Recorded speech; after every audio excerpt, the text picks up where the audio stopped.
speech-language pathologist at the Froedtert Medical College of Wisconsin in Milwaukee, Wisconsin. And today I am going to be presenting a short presentation about spasmodic dysphonia, vocal tremor, as well as muscle tension dysphonia, and how voice therapy and a speech-language pathologist's role relates to all of those disorders. So, for reference, I have no financial or non-financial disclosures for this presentation. I wanted to start out with a little bit of background about everything, just to make sure that we're all on the same page as we begin. So, starting out, I wanted to first touch on spasmodic dysphonia. I know that's the reason why a lot of people are listening to this lecture today, but just for background's sake, spasmodic dysphonia is an idiopathic focal dystonia of the larynx, so it specifically impacts the larynx, and it's characterized by the uncontrollable and irregular spasms while the muscles are working during phonation. So that includes the muscles that both bring the vocal folds together or close them, as well as open them. And people can have problems with breaks when they are talking. So this is a very task-specific dystonia, which means that when people are not talking, they really shouldn't be noticing problems with those spasms. But when people do start to talk, then they can start to have those problems. And people can have problems with just the adductor muscles having the spasms. They could have problems with just the abductor muscles having the spasms, or sometimes people can have both at the same time. We call that mixed. The next voice disorder that I'd like to discuss is vocal tremor. So vocal tremor is something that can actually be misdiagnosed as spasmodic dysphonia in some people. There's definitely overlap, and there are plenty of people who have both vocal tremor and spasmodic dysphonia. But vocal tremor is its own disorder, and it involves hyperkinetic movement. And in the case of a laryngeal tremor that causes the voice to tremor, it's considered a central tremor because it happens in the midline of the body, as opposed to a peripheral tremor, which is something that can happen more on the extremities. So like your hands, your arms, those sorts of things. And in the case of the cause of a vocal tremor, there's not a single muscle group that's oscillating or moving back and forth. It actually can happen with a number of different muscles in the phonatory apparatus. So basically all the muscles that are involved with people producing voice, and they don't all oscillate in synchronicity. They don't do the same thing at the same time, which can be more problematic depending on how significant that tremor is in those muscles. At least, half of the people who have a laryngeal tremor also have other sorts of tremors going on. So they could have tremors in other upper extremities, including things like their jaw or their head. Sometimes they have tremors in their palate. So if you open your mouth and say, ah, and you look in the way back and you can see the back of the mouth tremoring. Sometimes people also have tremors in their hands or their arms as well. So it's not always isolated to the phonatory apparatus in here. It can be other locations. And one of the things that's very characteristic of tremor is that it's very cyclical in sounding. So there's a rhythmic cycle of that tremor that occurs every 4 to 6 hertz. And so that presents with a pretty characteristic sound. If you kind of think of like that Katharine Hepburn sort of voice, where the voice seems to kind of be bobbing along. Or, in a case of, if somebody doesn't have tremor, you can kind of mimic that in a way by, if you think about if you're trying to talk while driving over a bumpy road, your whole body is moving up and down, and that causes the sound of that unstable voice. Now, in the case of tremor, people have tremor, really all the time. And it doesn't just have to be occurring when people are talking. So people can have tremor when they're at rest. You obviously don't notice vocal tremor at rest because you're not making any noise. But if people have tremor in other locations, like say their head or their jaw, you might notice like a slight shaking even at rest. And tremor symptoms do tend to be worsened by things like anxiety or fatigue, or even heightened emotions like excitement. It's a positive emotion, but sometimes that can also make the tremor worse. And the last point about tremor is that more men than women tend to be diagnosed with tremor. Our last voice disorder that we're going to be talking about today is muscle tension dysphonia.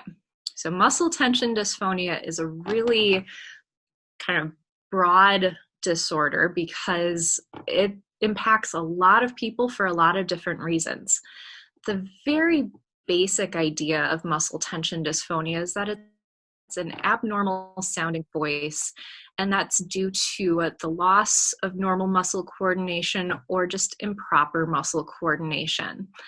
And sometimes that's not very obvious unless you're listening to somebody talk, but sometimes it can be very obvious. You can actually see people physically straining. So you can see, their muscles in their neck might stand out or their jaw might look really tight. And you can see that people are using a lot more muscle effort to talk.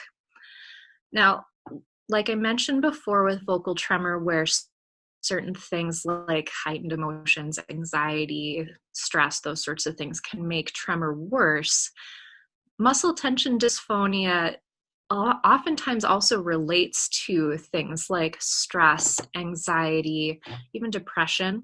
And frankly, a lot of people who end up diagnosed with muscle tension dysphonia do report that they have very high vocal demands. So basically, they have to use their voice a lot. And that could be because of the work that they do. So, an example of that would be a school teacher, somebody who has to talk all day to larger groups of people, not always in the most ideal sound environment. And, there might be other things grabbing for their attention and all of those sorts of things that make it much harder for them to talk all day.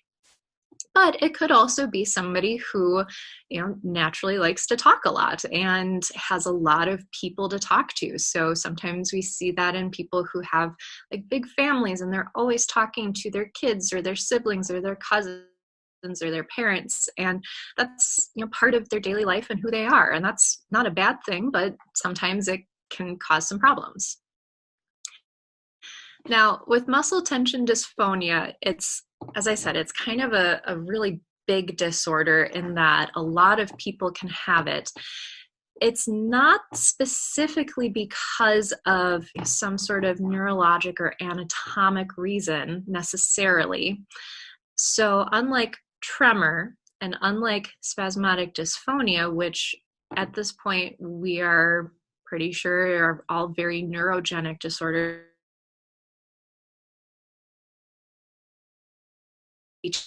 between the brain and the muscles, muscle tension dysphonia is thought to be different than that. And it can occur primarily, so it can be the only problem that people have, but it also can be a secondary problem. So it can occur in addition to other voice problems. So for example, somebody could have a benign lesion on their vocal fold. And because they have that lesion on the vocal fold, they have to work harder to get their vocal folds to come together and then vibrate normally. And that extra work turns into muscle tension dysphonia. That would be a secondary presentation of muscle tension dysphonia. And like I said, because it's such a big disorder, it doesn't always sound the same. So that's part of what makes it kind of confusing for people to know, like, do I have this problem or do I not have this problem? Some people with muscle tension dysphonia have breaks in their speech, like people with spasmodic dysphonia might have. Some people have kind of irregular sorts of qualities to their voice, and it almost sounds like they have a tremor. But sometimes people sound like they're just very strained, and sometimes they sound breathy, like, ah, that's more of a breathy sort of voice. Sometimes their voice sounds a little bit more rough, like, or something like that. And sometimes their voice sounds fine at one moment in a conversation, and sometimes it starts to sound totally different as they're going along, or vice versa. Maybe it starts out sounding not awesome, and then it gets better as they talk. It can be very different from person to person, and even within the same person, people with muscle tension dysphonia don't always sound consistent from one moment to the next. So in general, muscle tension dysphonia can be a very big and sometimes kind of a confusing disorder to parse out depending on the person. So, like I hinted at before, it is also possible to have more than one voice disorder at the same time. So on the right, I have a little Venn diagram just showing that, you could have overlap. You could have overlap between spasmodic dysphonia and vocal tremor, or muscle tension dysphonia and vocal tremor, or frankly, you could have all three at the same time. You could have spasmodic dysphonia, you could have vocal tremor, you could have muscle tension dysphonia, and they could all be co-occurring. On the left, I have more of like a spectrum sort of diagrams, so that you could have different presentations of those sorts of disorders. In the red triangle, you see somebody who has a fair amount of both spasmodic dysphonia and vocal tremor, and a moderate amount of muscle tension dysphonia. But the green triangle, you can see that somebody could have a lot of muscle tension dysphonia with just a smaller amount of spasmodic dysphonia and vocal tremor. So different people might look different on those profiles, but it is possible for people to have all disorders at the same time in some varying degree. The other side of this is that sometimes things kind of are on a spectrum in and of itself. You could have a certain kind of spasmodic dysphonia that seems and acts a little bit more like muscle tension dysphonia, as opposed to a very traditional sounding spasmodic dysphonia, which gets kind of confusing for everybody. But that's why we have the sorts of treatment tools that we do. And that actually leads me into my next slide. With regards to treatment, I'm going to touch briefly on what the physician roles are for treatment, just because I'm not a physician, and I know that there are going to be other presentations with other information that's more specific to what the physicians are able to do. With regards to muscle tension dysphonia, typically the muscle tension dysphonia itself is not something that physicians treat, but they will treat some of the underlying issues that may be contributing to the muscle tension dysphonia. For example, if somebody has like a benign vocal fold lesion, like I mentioned before, that is something that potentially the physician can treat. And then by treating that underlying lesion, that can make it easier for the speech pathologist to help the patient treat the muscle tension dysphonia. With regards to vocal tremor, there are a number of different options for people, and some of them fall within the realm of what laryngologists do. Some of them fall more within the realm of what neurologists do. So there are different sorts of medications that can be used to treat tremor. I've listed a number of them here. One of the ones that comes up a fair amount in my practice is people mentioning primidone, but there are other options. With regards to a lot of the medications in that first list, the pharmacological management, a lot of times those things tend to work better for people who have peripheral tremors versus the more central tremors like laryngeal tremor. So while it's not necessarily a bad thing for people to try these sorts of offerings, statistically speaking, more people with peripheral tremors tend to get the benefit as opposed to the central tremors. There are injectable medications that can be used to treat tremor, and the big one is Botox or botulinum toxin. And that usually falls within the realm of a laryngologist's practice. And then for people with potentially very severe tremors, or potentially they have other sorts of issues alongside of the tremor, deep brain stimulation is an option. It's not the first option that people always go for. And frankly, I have only seen a very small handful of people who've had deep brain stimulation and have had also a vocal tremor. So it's not the typical sort of treatment, but it is out there, so I mention it. With regards to spasmodic dysphonia, there are surgical options, and then there's the botulinum toxin option. And with regards to spasmodic dysphonia treatment in particular, that Botox is injected directly into the laryngeal muscles that are spasming during connected speech. So the Botox will work by temporarily blocking the release of the acetylcholine at the neuromuscular junction, which basically makes the muscles weaker and means that they can't spasm when people are trying to use them to talk. And the nerve endings do gradually recover over the course of months. The typical amount of months that recovery takes is about 3, but it's different for people. It's different for doses. So it's always something that people are working on with their doctors to try and figure out what's the best dose, what's the best timing, what's the best location, all of those sorts of issues. Now, with regards to voice therapy and how a speech language pathologist like myself would work on any of these disorders, I want to start with muscle tension dysphonia because that is definitely something that is within our wheelhouse. You know, we really love to treat muscle tension dysphonia, and that's why voice therapy gets an exclamation point there. There are a number of different techniques that a speech language pathologist can use to treat muscle tension dysphonia, and they range from things like using manual therapy, things like myofascial release, circumlaryngeal massage, other sorts of manual techniques where there's actual use of pressure from the speech language pathologist on certain areas to try and get the muscles and the parts of the body that are involved in speech production to work in a more normal and comfortable manner.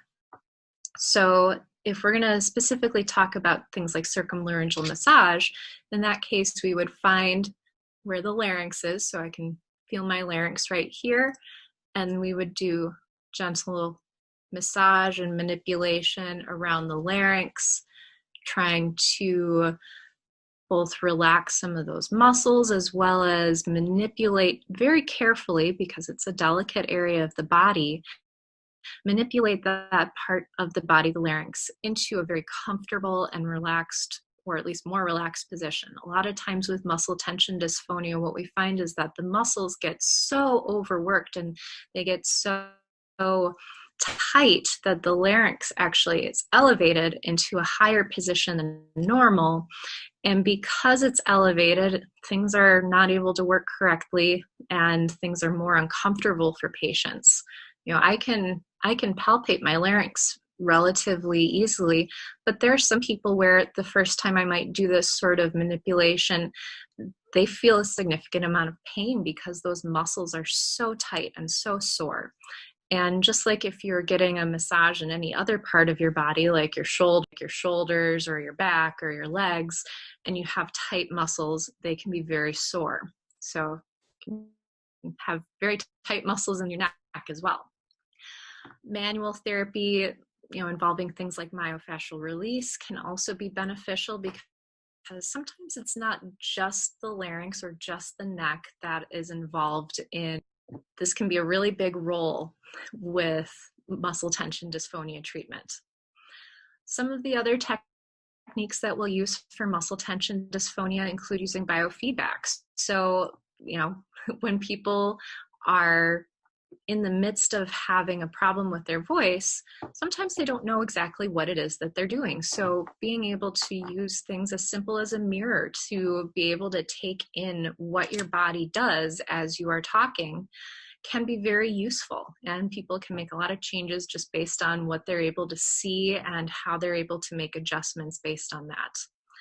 And then we also really like to emphasize the use of things like forward focus of resonance, which is an idea that's covered in resonant voice therapy. And with that, it's meant to be a very effortless and efficient way of producing voice. So depending on the person, sometimes we can dive right into, basically conversational voice, but sometimes we have to work our way up from simple sounds like to things like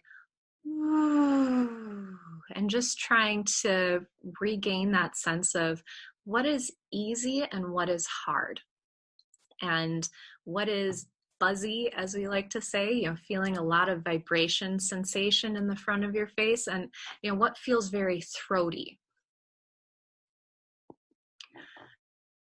Now, with regards to vocal tremor, I put a question mark by voice therapy because it's kind of like voice therapy. Yes, we definitely can do voice therapy for vocal tremor.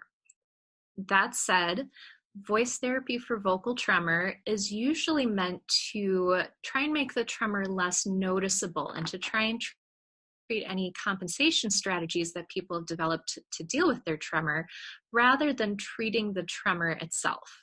So voice therapy is not something that is going to make the tremor go away. It is not something that is going to fix the tremor at its source.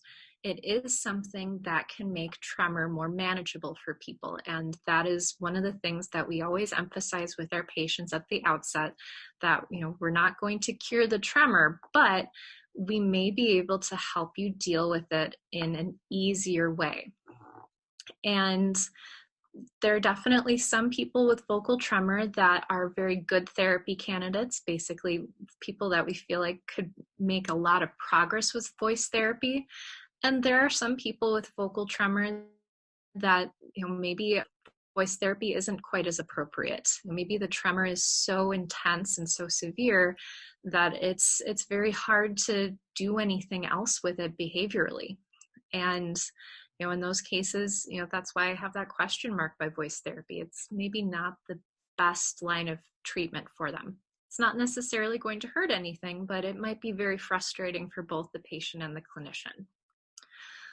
With regards to treating vocal tremor in voice therapy, we usually like to emphasize things like easy onsets, and that means trying to start your voice with a softer approach rather than a hard approach. We don't want people to be really pushing a lot, kind of going back to what I talked about with the muscle tension dysphonia, because that's one of those compensation strategies that can ultimately mean that it's harder for people to deal with their tremor, even though the compensation is meant to try and make it easier. We also tend to work a lot with resonant voice therapy. One of the things that people with tremor will sometimes do is they'll try and talk softer to try and disguise the fact that they have tremor. And that usually is counterproductive, because then whoever it is that they're talking to can't hear them, and then they have to repeat themselves, and they might get more frustrated by that. And as I mentioned before, things like stress and anxiety can make tremor worse, so it becomes a bit of a vicious cycle. If we can find a way to talk in a more focused and easy, effortless manner, people usually end up being able to be heard better, which means they don't have to repeat themselves as much, and people understand them better, which makes them less frustrated overall. Sometimes one of the other things that we'll work on with vocal tremor is just using the appropriate breathing patterns. I talked about volume, but breathing in and of itself is the power behind anybody's voice. And sometimes with tremor, in order to control it, we find that people breath hold a lot. So they take in a breath and then they try and talk like this. And again, that can be very counterproductive because that adds a lot of tension and strain all throughout the neck and the upper chest. And that's something that we can address in therapy. We can address how do we take in that breath and then use it in a way that doesn't involve adding on a lot of muscle tension. Similarly, for spasmodic dysphonia, I have a question mark by voice therapy, not because it's a bad thing, but just because there are certain things that speech therapy can be very good for with spasmodic dysphonia and certain things that it's less good for. So one of the big things that voice therapy can be very good for with spasmodic dysphonia is helping to reduce just overall laryngeal tension if there is a lot of kind of overlay or compensation with more muscle tension because of the spasmodic dysphonia. And this also, voice therapy can be helpful for separating out how much of the problem is the spasmodic dysphonia itself, the actual spasms, and how much of the problem is just extra compensation to deal with all of those spasms when speaking. And so a lot of what we end up doing with therapy looks very similar to some of the things that I've talked about with vocal tremor and with muscle tension dysphonia. We use things like manual therapy, easy onset of voicing, resonant therapy, making sure breathing patterns are appropriate, all of those things, because they work for spasmodic dysphonia as well in a very similar way that they might work for tremor. Now, with regards to appropriate speech breathing patterns, one of the things that I have seen in the past with some of my spasmodic dysphonia patients is that sometimes, they might not have spasms or tremor in other parts of their body, but because they're so used to having some sort of spasm in their throat, they also start doing different things with their breathing. So one patient in particular I'm thinking of, when I had her try and exhale gently and go, she ended up going and was doing short little exhales every time she was breathing out because that was what she was used to doing with speech. And that's not usually the most effortless way of getting your voice supported by your breath, and it's certainly not the most effortless way of breathing out. So that was definitely something that we targeted in our therapy sessions. And even just making that fundamental change can make a really big difference in her overall voice quality. The last point I have on here with spasmodic dysphonia therapy is that sometimes changing your pitch, changing your inflection, that can be really beneficial. It's not always something that's feasible depending on what sort of pitch or inflection people are starting from. But if people are very strained and they're used to talking also in that lower sort of register, it might actually be worthwhile to try and explore, can we raise the pitch a little bit and still keep it sounding and feeling pretty natural? One of the things I always emphasize with my patients is that if you don't like the sound of the pitch of your voice as we're doing things, you're not going to like it when you're out in the real world either. So you're probably not going to use that voice. We need to find something that feels and sounds more like you. And if you like it, that's great. If you don't like it, then we need to keep on searching for that. But if your voice is in that low sort of fry place, that's probably not the most ideal voice, and we can maybe do with exploring things a little bit more. Now, with all of those things that I just talked about, the sorts of things that we do in terms of exercises and approaches for therapy, therapy in and of itself is a process. And I wanted to talk just a little bit about that because it is a two-sided process. it's a process that involves both the patient and the clinician. And on the patient side of things, it involves doing things like taking responsibility for the therapy and making sure that you actually have set aside the time to practice things, and you're really committing to that process of making changes with what you're doing with your voice. And sometimes that can be a really scary process. It's certainly not something that everybody is ready for at the exact same time. And we understand that. At least I hope we understand that. And that's one of the things that when we're talking with people about therapy, we're trying to get a sense of, like, is this something that you feel like you're ready for? Is this something that that you have the time for? Sometimes people are very motivated to do therapy, but they also have a lot of other things going on in their life. And sometimes they're planned things and sometimes they're unplanned things. But, therapy is a process, like I said, and it does take time and commitment. And, you're only going to get what you put into the therapy. Kind of like, when you went to school and you did homework and all those sorts of things. Like if you put some effort into the homework and the studying, you got different results than if you didn't. So same idea with therapy. The last point on this slide, though, the acceptance of current abilities, that's part of what makes therapy kind of scary.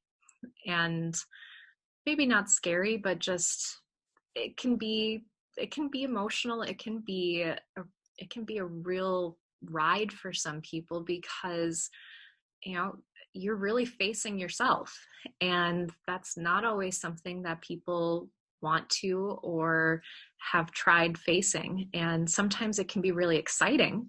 Sometimes we find that, hey, I can do more than what I thought I could, or I actually have some power over certain things. And that's really awesome. That's so exciting. And I love experiencing that with people. But sometimes it can be very frustrating. And as much as I enjoy those highs with patients, sometimes the lows are pretty low. And, as I said, this is part of what can make it kind of scary. So all of that is to say, we really want people to know that when you're starting out a voice therapy process, it is something that you do need to be invested in, and it's not just a passive sort of thing. Likewise, on the clinician side, we need to be invested too. We need to know what's going on. We need to know what sort of things we need to listen for when people are doing exercises, and what sort of things we need to watch for as they're doing exercises. And we need to know, when are people ready to start trying different sorts of things with the exercises? When are they ready to maybe move on to a different level or try things with less feedback from us and more feedback from themselves? As I said, therapy can be a scary process, so we really need to know, we need to know what's going on with our patients. We need to be able to empathize and have a lot of compassion. It's a very emotional process sometimes, and being able to really listen and motivate people through those lower times it's incredibly important. And honestly, if you are not feeling like you have that sort of bond with your voice therapist, that can be a factor in how things go with therapy. And I say that because I have heard that from patients before, where they say that they've tried voice therapy before and they just feel like they were repeating exercises off of a worksheet and it just didn't go well, and they were very frustrated. You need to be able to have that sort of relationship with your patients, that you know what sort of things they need to work on, and what sort of things make them more vulnerable, or what sort of things really motivate them. So therapy is a two-way process, and it definitely involves skills on both the patient and the clinician side of things. So these are my resources for this. The Sapienza and Rodi book is actually a very wonderful voice disorders textbook, and it includes a number of references within that textbook. So if you ever want to look up a good book about just voice in general, I would highly recommend that one. And that concludes my presentation about voice dysphonia, vocal tremor, and spasmodic dysphonia. I hope you were able to get at least a little bit of information out of that, and best of luck to you in anything that you choose to do in the future.